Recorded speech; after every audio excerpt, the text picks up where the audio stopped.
So the first thing that you're going to do in order to screen record is you're going to hit on your Mac keyboard and hold down Command Shift 5.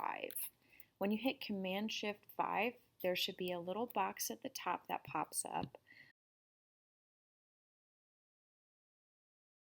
It'll pop up and it'll say record entire screen, um, record a section of your screen. So if you don't want to show this top part here, you don't have to, and you can select what portion of your screen you want to record, and then you're going to hit record. So if you want to know how to screen record yourself so your students can watch you while you're doing stuff on your screen, here's a little tip if you have a Mac. You open up QuickTime Player, and then you go to File and New Movie Recording.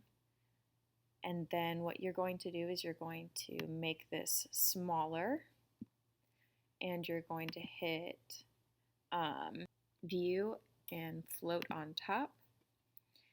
And I'm going to put this over in my corner here.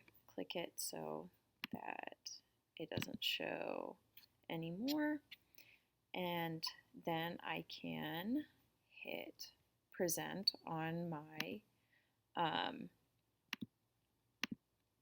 presentation that I want here. I'm going to hit this here so it's not full screen, and then you can see me here over in the corner.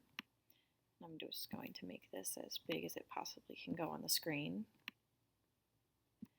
And so now you have your little recording, and you can go over your classroom procedures and everything while your students can still see you down here in the corner.